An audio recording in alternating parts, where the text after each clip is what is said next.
Jadi NU itu tidak mudah. Jadi NU itu jadi Islam yang paling berat. Kenapa? Karena i'tiqad menjadi muridnya ulama itu tidak mudah. Apalagi sampai bikin gerakan yang namanya Nahdlatul Ulama, itu adalah sesuatu yang sangat berat. Kenapa?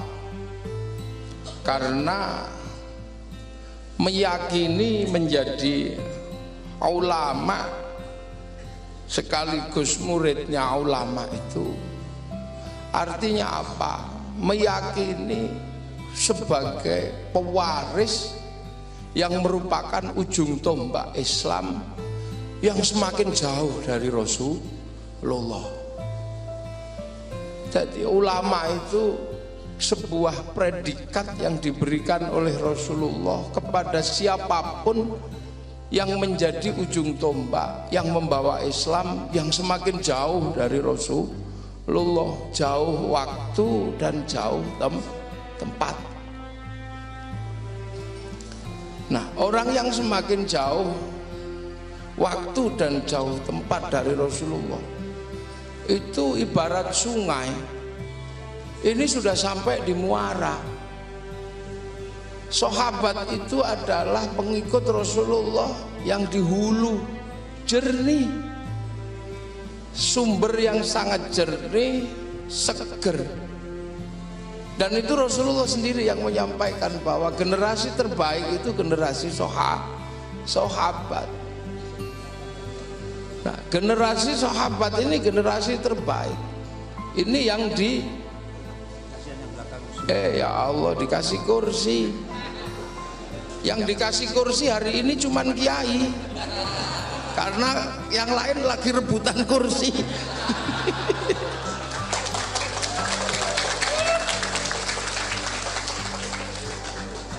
Ya, mohon maaf ini kiai.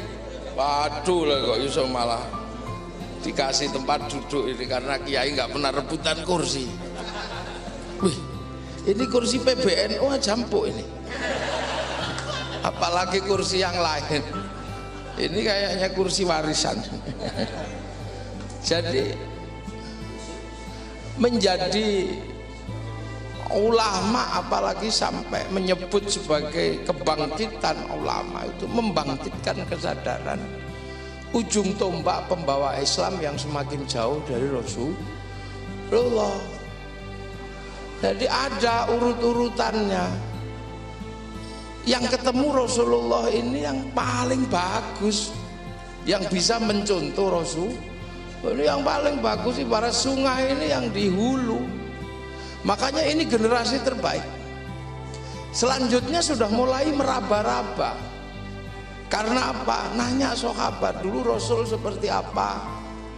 Oh, Rasul nyuruh begini. Oh, Rasul ngelarang begini, maka ada amarona Rasulullah sallallahu alaihi wasallam, ada nahana Rasulullah sallallahu alaihi wasallam, ada kunna ma'a Rasulullah sallallahu alaihi wasallam, ada ra'aitu Rasulullah sallallahu alaihi wasallam, ada qala Rasulullah. Mulai. Nah, kita ini generasi yang semakin jauh, yang muridnya ulama. Ibarat sungai itu sudah sampai muara, airnya sudah kotor luar biasa, sudah campur kayu, campur batang kucing, sudah campur-campur. Makanya menjadi ulama itu berat, karena mesti apa? Mesti menyampaikan Islam yang begitu jernih kepada orang-orang yang sudah tidak jernih lagi. Nah, itulah kita. Makanya ulama-ulama ini tidak suka kalau kemudian ada upaya-upaya pembersihan yang tidak masuk akal, yang disebut pembersihan melalui pembersihan dari bid'ah, dari tahayul, khurafat. Ini tidak pas. Makanya Rasulullah cuma menyampaikan mayuridillahu bihi khairan yufaqihu fiddin. Siapa yang dikehendaki menjadi baik oleh Allah akan dikasih ngerti dalam urusan agama. Lah khairon di situ itu nakiroh. Khairon dimanapun kalau nakiroh maknanya khairon kamilan, kebaikan yang sempurna. Lah kebaikan yang sempurna itu kalau dipakai manusia itu nggak bisa sempurna karena manusia itu makhluk yang tidak sempurna. Makanya kebaikan yang sempurna kalau diberikan manusia itu nggak bisa berdiri sendiri. Makanya kebaikan manusia itu nggak bisa berdiri sendiri. Sering saya contohkan sekarang misalnya yang paling baik siapa malam hari ini? Ya saya. Loh yang paling baik siapa? Ya saya. Dikasih mic, dikasih kursi, disyuting sendirian. Loh Yai Manan ini pemilik gedung ini aja disuruh berdiri kok, kayak kondektur. Saya tiba-tiba baru datang kayak sopir duduk ini loh. Jadi saya ini kadang kayak Kiai Said duduk di kursi gini. Loh ya kan duduk loh, karena yang paling baik. Nggak usah protes sampean. Saya ini yang paling baik. Udah lah, jadi kalau baik malam hari ini siapa? Saya diundang dari Jogja, naikkan pesawat. Itu LDNU juga nggak main-main, kasih tempat duduk bisnis. Jadi sendirian saya gini. Wah enak bisnis itu ternyata. Sampai di sini sambut-sambut salaman gitu.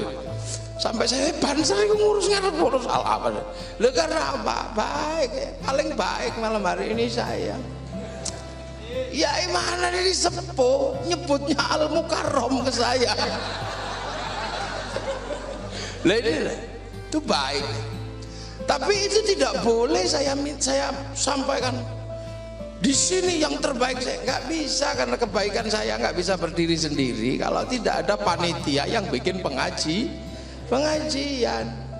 Kalau nggak ada panitia yang bikin pengajian di sini, ya saya nggak duduk di sini. Nah kalau sudah gitu yang baik siapa? Ya panitia. Ya nggak bisa.